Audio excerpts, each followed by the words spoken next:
พอบ่ได้มาใกล้ได้บ่เดี๋ยวนี้เบื่อมากอืมน้องน้ำก็ลดลงเมื่อวานนี่ฮะลดลงรถลงต่ำงัวเอารถนะโดยรู้จักนะโดยงัวจะตาย โอ้มีคนขายให้เวียดเลย ขายเลย ดูมันบูเป็นตาเลยมันหมุนไปเลยทางหนาตีรถกระบิดกบรถยังกะบูเป็นตาเอาเลยเครื่องมันก็หักแตกไปเลยขายเลยดู ขายเท่าไหร่ละบาทชี้แช่ ป้าอยากกับบริษัทครับยันช้ำในอันตรายได้น้องเอ้ยสิบอกให้เฮงกลัวหันชีวิตคนเรามันสำคัญด้วย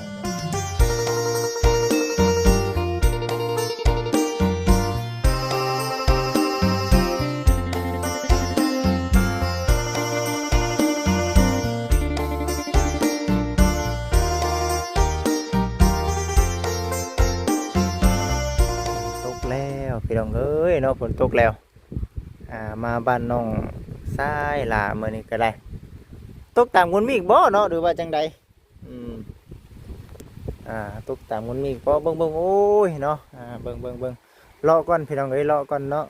เลาะตามบ้านน้องๆเพิ่นก่อน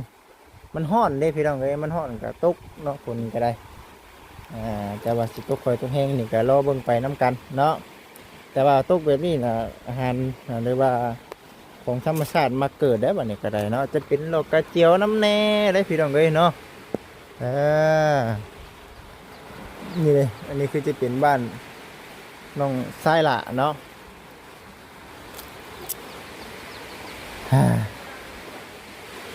อันนี้ก็จะเป็นบอนเพื่อนครัวเพื่อนเนาะ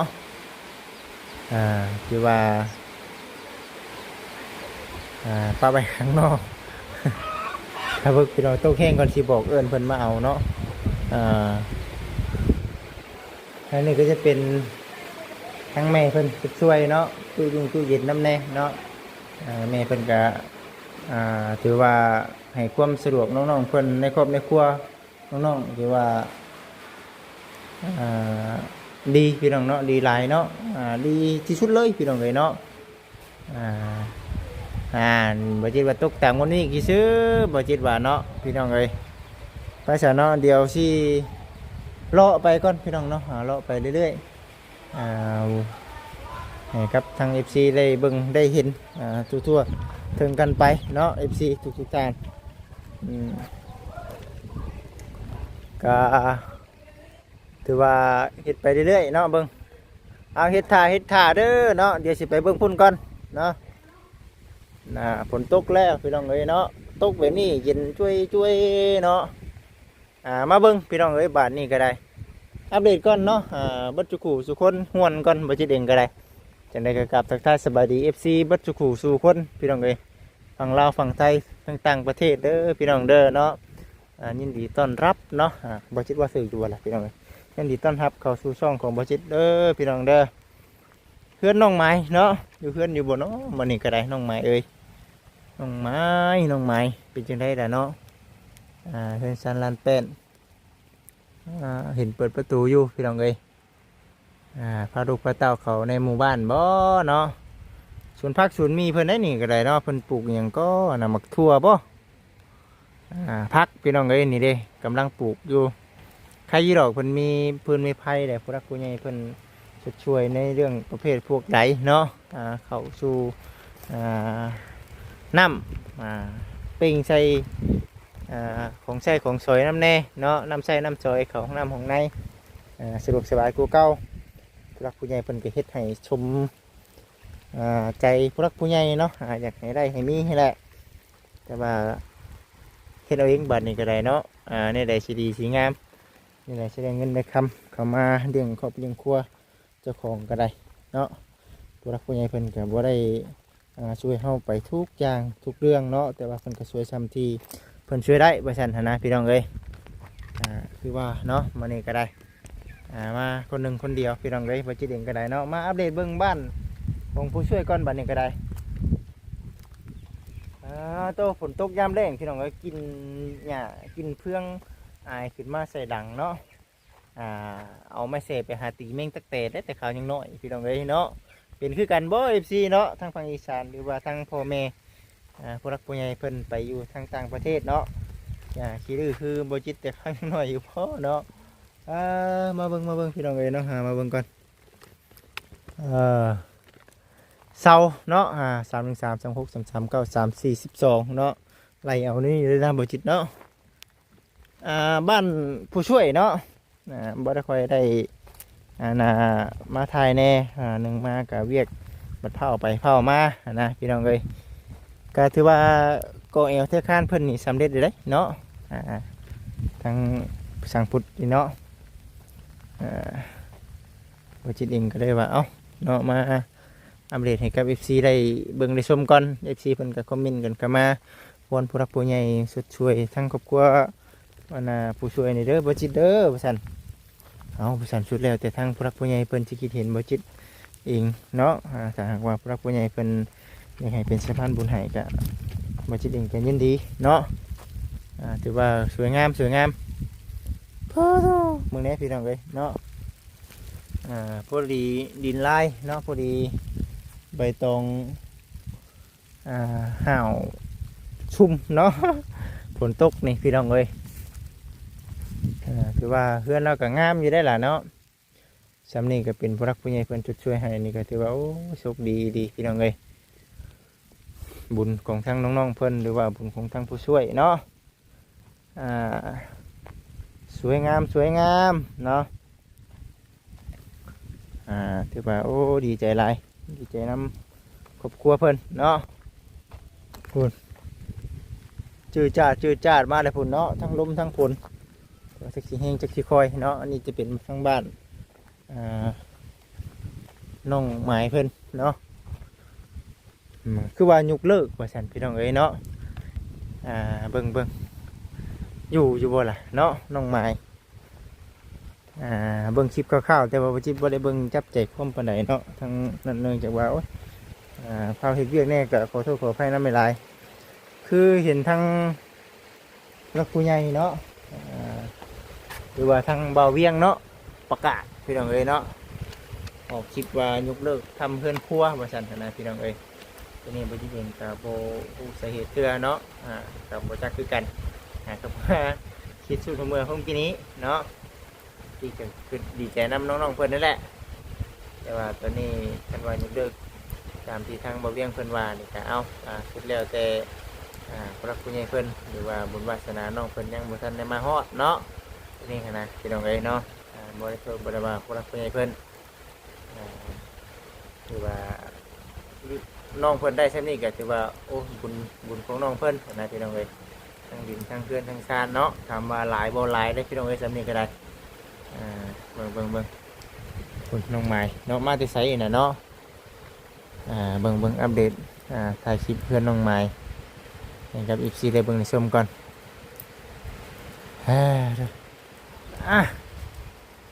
มาอัปเดตเบิ่งมาแต่ใส่เนาะนั่นก็ได้ใส่มาพี่เด้อน้องหมายเอ้ย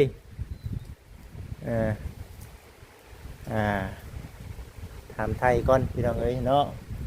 บ่ได้มาถามแต่เฮิงแล้วเนาะน้องหมายก็ได้อ้าวฝนตกปีใหม่เนาะแข่งฝนระวังบ่สบายเด้อเนาะเบิ่งปูสาดนั่งคุยกันเจอก่อนนะ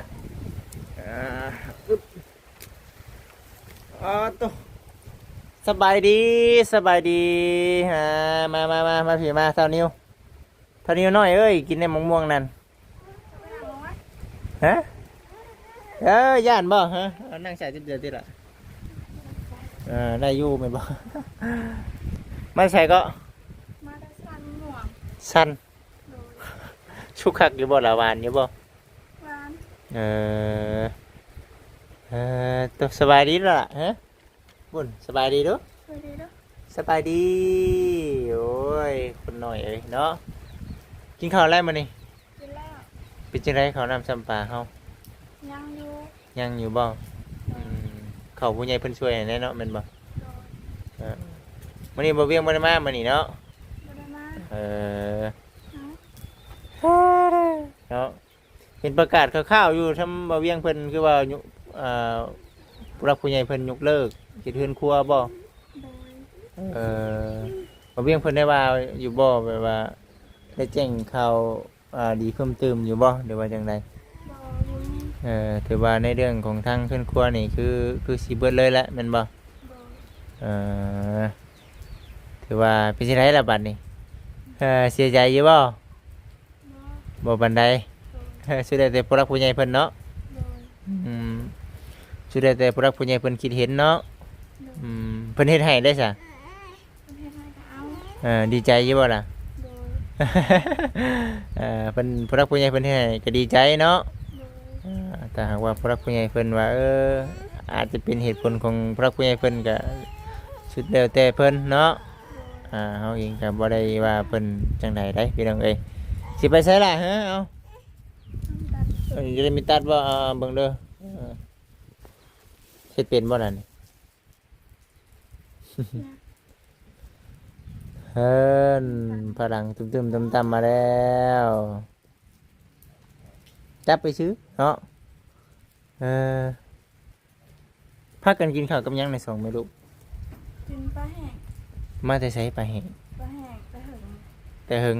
โดย มาแต่ใช้แต่หึงน้ำปานนี่เนาะ ปลาทูแห้ง เออ ชื่อ เออ มันเผ็ดเลย โอ้ยเนาะมาให้บ้ามามีดน่ะมาระวังลมใส่เด้อ น้องลบ จุ๊บบ่ได้คนขี้ดื้อเอ้ยเนาะเด้อพอบ่ได้มาใกล้ได้บ่เด้ เบื่อมาก น้องน้ำก็ลดลงเมื่อวานนี่ ฮะ ลดลง รถลง ตำงัว เอารถนะ โดย รู้จักนะ โดยงัวจะตาย โอ้เมื่อวานนี้บ่ วานนี่คืนวานนี่ งูใหญ่งูน้อย งัวประมาณตัว6-7 พันนี่แหละ โอ้6-7 พันอยู่ไสดิตามอยู่ไส ตำอยู่ทางลานมันทางใต้ นำหนทางใหญ่ โดยมัน เออเอาแล้วพี่น้องเอ้ยบ้านนี้ก็ได้งัวบ้านนี้เพิ่นเป็นจังได๋งัวน่ะเสียเลยงัวตายเลย ตายเลย เด้อ เมื่อวานนี่บัดไปเบิ่งน้องบนมือไปตก อยู่ไสก็เดี๋ยวนี้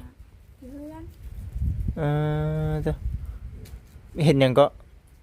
ย่างบ่ ย่าง ปอตเขาไว้ดิจนตาย เพิ่นว่ามาแตะลินสาว เอ้าเนาะน้องน้ำเอ้ยเนาะ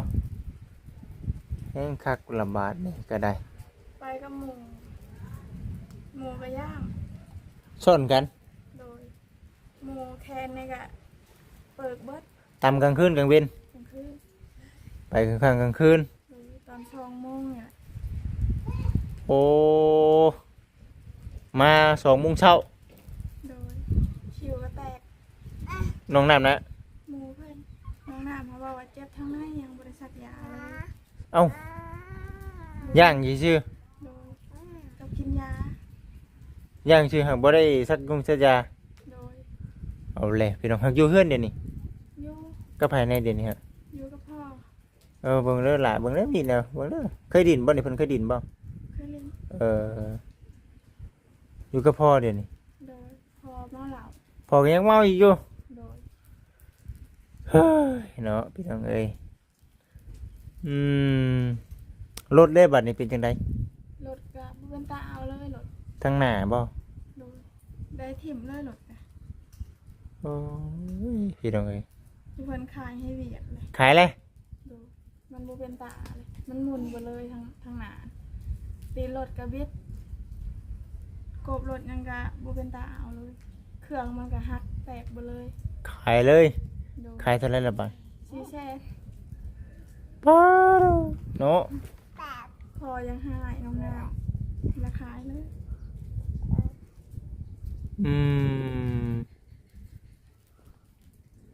ตายพี่น้องเอ้ยเนาะอันนี้ก็ได้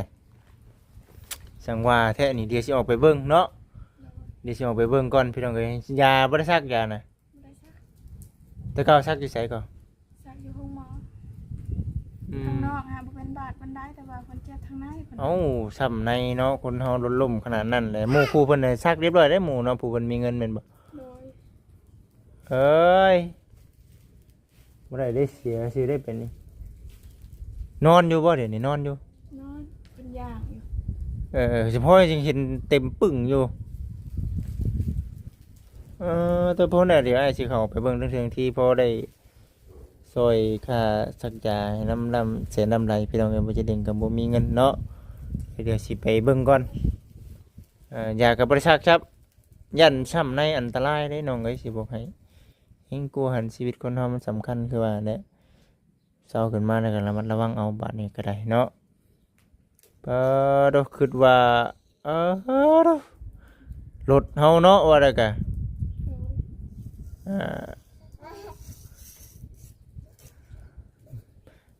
ว่าขออนุญาตนำตามภาษาทางผู้รักผู้ใหญ่เพิ่นว่าโอ้ทุกข์แสดงแห่งซ้ำเนาะเพิ่นเว้าในนี้พี่น้องเอ้ยบ้านเฮาผู้เฒ่าผู้แก่เพิ่นสิมากกว่าในนี้ดอกคือมีแต่เป็นเรื่องมีราวแท้แบบนี้หันนะคือมีแต่เป็นเรื่องเป็นราวบ่เวียงกับบ่จักเลยเด้นี่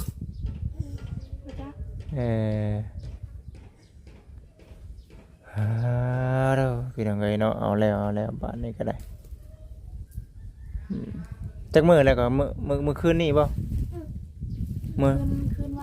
คืนวานนี่ เมื่อคืนวานนี้แสดงว่าย่างไผ่นี่คือ20,000แล้วประมาณจักมื้อเพิ่นให้ยา3 มื้อบ่ผู้สาวเพิ่นมาเบิ่งอยู่บ่บ่ได้มาเนาะไปเอาแล้วเพิ่นบ่ได้ไปเล่นเนาะหากันไปคืนนั้นรถเจ็บเลยไปคืนเดียวเนาะเกิดอุบัติเหตุย้อนพี่น้องเอ้ยเนาะอันตรายเด้อแบบนี้ก็ได้แต่พอยังเมาแอนอยู่บ่พอเดี๋ยวสิไปเบิ่งพี่น้องเอ้ยเนาะน้องเทดิน้องเทก็อยู่แต่ว่าบ่ได้เฮ็ดหยังน้องเทก็บ่ได้เฮ็ดหยังพี่น้องเอ้ยแต่เก่ากับน้องเทแล้วเปลี่ยนกันได้เนาะค่าขี่รถแน่แม่นบ่ส่งให้น้องเพิ่นพี่น้องเอ้ยเนาะขายเลยที่400,000เลยใครเบียดอยู่บ้านนี้มันคือจะอยู่ในประมาณเท่าไหร่6,000บ่อันน่ะรถเฮาซื้อมาน่ะ 6,000 รถซื้อมา 6,000 ขาย400,000กีบพี่น้องเอ้ยเนาะโอ้แต่แสดงว่ายังบ่ทันคุ้มปานใดเด้นี่เนาะบ่คุ้มเด้เฮาขี่นี่พี่น้องเอ้ยยังฮอดเดือนใช่ยังฮอดเดือนใช่เนาะนี่แหละคือรถเฮามันหลายคนจับโมเมนต์ผู้หนึ่งกับผู้หนึ่งเนาะรักษาบ่กุ้มได้พี่น้องเลยเนาะสิได้ไปกลางค่ำกลางคืนแหละพี่น้องเลยได้เจ้าของงัวเลยบาทนี่เป็นวันในใดเจ้าของงัวก็ยังบ่ฮู้เท่าเดี๋ยวนี้เลยบ่จักคนเจ้าของงัวหนีเลยนะได้ยินแต่เขาบอกว่างัวนั้นตายแต่ว่าบ่ฮู้ว่างัวไผเฮ็ดได้งัวบัดเอามาบ่ได้เอามาจักไปทางใดเลยบ่เห็นงัวเลยโดยเจ้าของเขาดีแล้วเนาะแม่นบ่ยินแต่คนเพื่อนใกล้ว่างัวนั่นน่ะตายเขาว่าแต่เขาบ่บอกเลยเนาะเขาบ่บอกได้บัดนี้เขาก็ยันเป็นโทษคืองัวอยู่เข้มทางนี่ถ้าตามอยู่ถนนหนทางวันนี้เจ้าของงัวรับผิดชอบเลยพี่น้องเอ้ยเนาะกลางค่ำกลางคืนยังปล่อยให้มันปุ่นรถน่ะบ่มีตาแน่รถบ่มีตาไปกลางคืนบาดจุบันเอาโทรศัพท์เนี่ยไป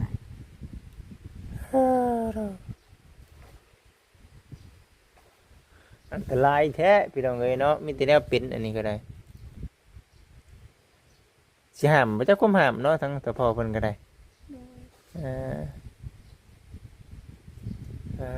เด้อพี่น้องเอ้ยเนาะถือว่าสุดๆแล้วเบิ่งครั้งแรกนี่ก็ได้เป็นจังได๋ล่ะบัดนี้ยินข่าวไปนี่ภูมิใจอยู่บ่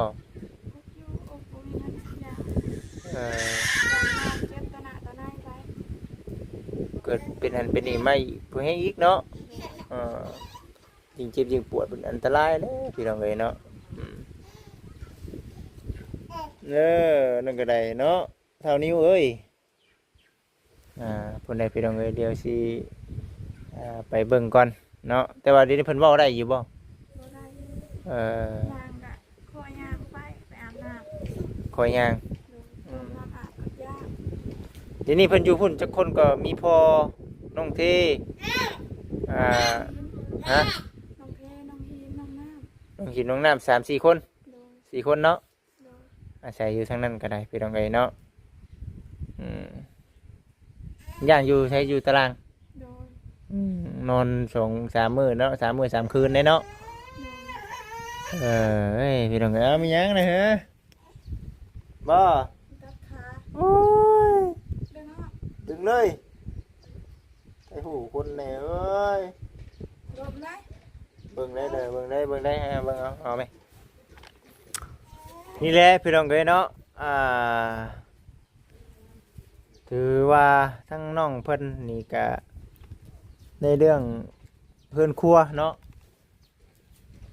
ก็คือสิบ่ได้คือว่าเนาะบัดนี้เนาะ โดย ตะกี้น่ะทางบ่เวียงเพิ่นมาแจ้งว่ามีงบเฮ็ดอันน่ะเฮือนครัวแม่นบ่ ยังบ่ได้แจ้งว่ามีงบแต่ว่าเพิ่นว่า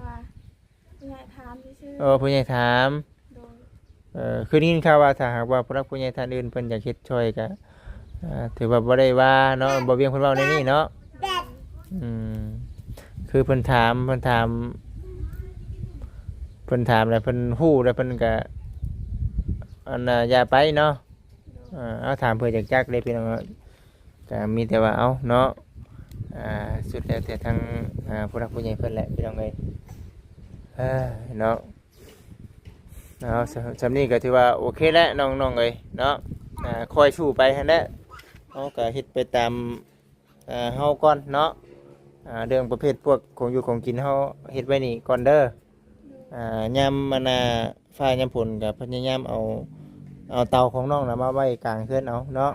ยามฝนพาเข้ามาในแล้วก็ประเภทพวกถ้วยพวกจานนี่ส่วนมากที่เอาขึ้นบ่ เอาขึ้นแมลงเก็บขึ้นแล้ว บ่ได้ก็เก็บขึ้นเนาะประเภทพวกติ๊บข้าวติ๊บน้ำหม้อ1หม้อเก่งนี่คือเอาขึ้นบ่หรือว่าจังได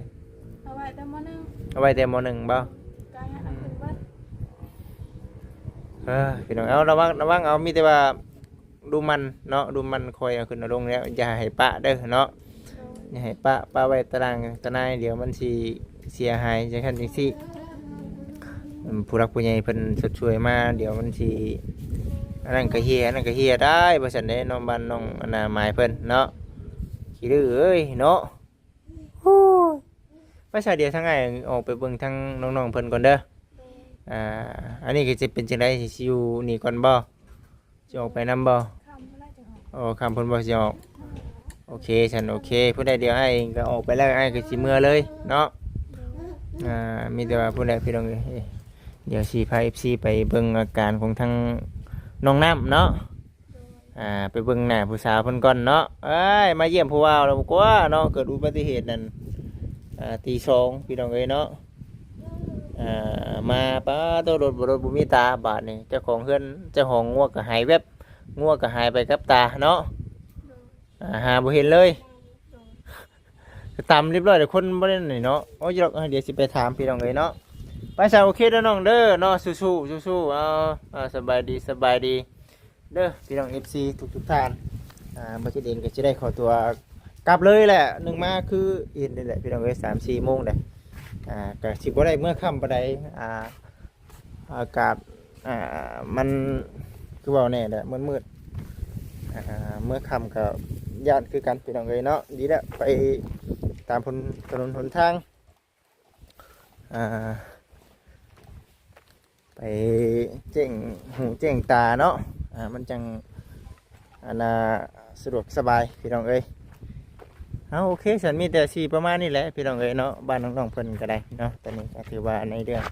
ของทางบ้านน้องๆเพิ่นกำลังเฮ็ดกำลังสร้างเนาะผู้หลักผู้ใหญ่ก็กำลังเบิ่งกำลังชม FC ก็กำลังให้ความสนใจติดตามเป็นกำลังใจให้อันนี้ก็ต้องขอขอบคุณเด้อไม่เด้อเมื่อก่อนบ่ได้อยู่ค่ำปานใดดอกว่า มาอัปเดตให้กับ FC ได้เบิ่งได้ชมน้ำกันเนาะ FC ทุกท่าน